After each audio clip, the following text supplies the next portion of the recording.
mapagpalang umaga po sa ating lahat. Muli ako si Nietas Pasyon and welcome to our daily devotion with Pastor Russell Ocampo. And today our devotion tackles about naghihimala pa ba ang Diyos?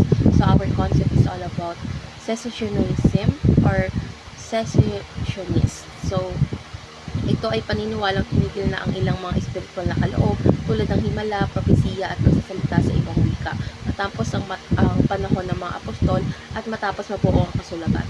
So ayon sa pananaw na ito, ang mga kaloob nito ay ibinigay lamang bilang patunay ng ministeryo ng mga apostol at hindi na kinakailangan ngayon.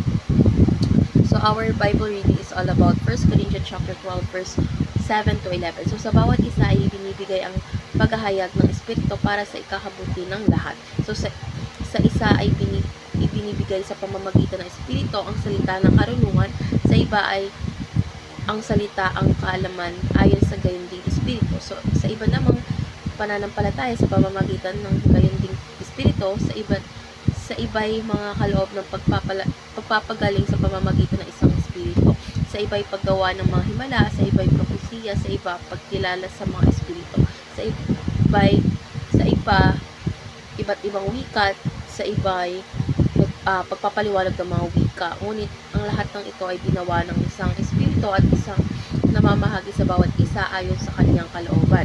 So tungkol saan nga ba itong verse na ito? So ang verse na ito ay pinapakita na ang banal na Espiritu ay nagbibigay ng iba't ibang espiritual na kaloob sa mga mananampalataya para sa ikabubuti ng katawan ni Kristo.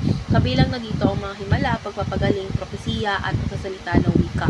So ang talatang ito ay madalas ginagamit upang ipakita na ang espiritual na kaloob ay hindi naglalaho kundi patuloy pa rin gumagana ayon sa kalooban ng Diyos. So dadako na tayo sa ating teaching. So yung first teaching is cessationism, teach that miracles, prophecies, and tongues cease after the apostolic era. So naniniwala ang mga cessationism na ang mga espiritual na kaloob ay binigay lamang bilang patunay ng ministeryo ng mga apostol at tumigil matapos nilang pangaral ng ebanghelyo at matapos mabuo ang kasulatan. Makikita ito sa Hebrews chapter 2 verse 3 to 4 and Ephesians chapter 2 verse 20.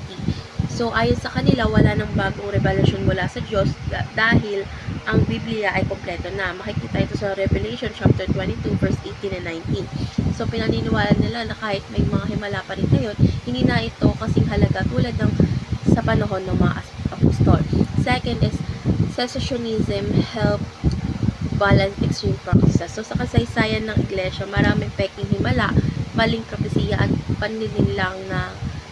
mapaninlang na espiritual na kaloob na ang lumitaw. So ang pananaw ng cessationism ay isang paalala upang maging maingat sa mga taong nag-aangkin ng kapangyarihan mula sa Diyos ngunit hindi ayon sa Biblia. Sinusuporta ito ng pananaw na dapat magtuon ng mga Kristyano sa salita ng Diyos kaysa sa paghahanap ng mga supernatural na karanasan. Last teaching is cessationism itself can be an extreme belief. So ang paniniwalang wala ng himala o spiritual na kaloob ngayon ay maaaring maging masyadong limitado at maaaring hadlangan ang pananampalataya ng iba. Maraming Kristyano kasi ang may patotoo na nagpapagaling, supernatural na kilos ng Diyos at spiritual na karanasan na hindi maaaring ipaliwanag sa natural na paraan. So ang Diyos ay hindi limitado ng panahon o sistema ng tao, patuloy siyang gumagawa ng himala ayon sa kanyang layunin at kaloob.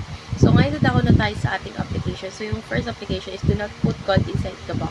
So hindi natin maaaring limitahan ng Diyos sa ating sariling pananaw kasi ang Diyos ay makapangyarihan at maaaring gumawa ng himala ayon sa anumang oras, saan man at kanino man ayon sa kanyang kaloob. Kasi ang tunay na pananampalataya ay hindi nakabatay sa himala kundi sa katapatan ng Diyos. Second is pursue a biblical view on miracles. So huwag tayong maging bulag na tagasunod ng mga gumagawa ng milagro kung hindi naman ito naaayon sa Biblia. Sa halip, hanapin natin ng kalooban ng Diyos sa pamamagitan ng kanyang salita upang magkaroon tayo ng tamang pananaw tungkol sa kanyang kapangyarihan. Last teaching is be conscious of modern day apostle and prophets.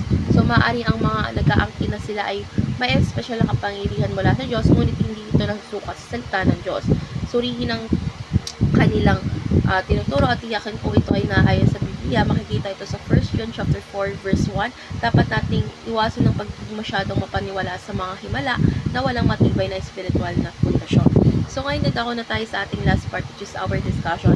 And our discussion talks about why is it important to be humble and open to God's miraculous work while being conscious of dreams, vision, prophecies, healing, and other false teaching. So mahalagang magkaroon tayo ng mapagkumbabang puso na bukas sa pagkilos ng Diyos, ngunit hindi madaling manilang na mga huwad na turo at peking himala. So ang pananampalataya kasi natin ay dapat nakasentro sa salita ng Diyos at hindi sa mga supernatural na karanasan lamang.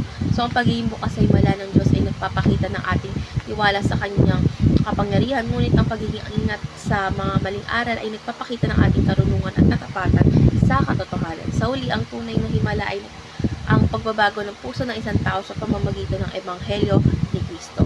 So let's pray po, Lord God na makapangyarihan sa lahat. Nagpapasalamat kami sa iyong walang hanggang kapangyarihan at katapatan. Lord, buksan mo po ang aming puso upang makita ang iyong tunay na pagkilos sa aming buhay at turuan mo po kami magtiwala sa iyo anuman ang aming kalagayan. Lord God, naway ipakita mo sa amin ang iyong plano at kumala sa parang naayon sa iyong kalooban.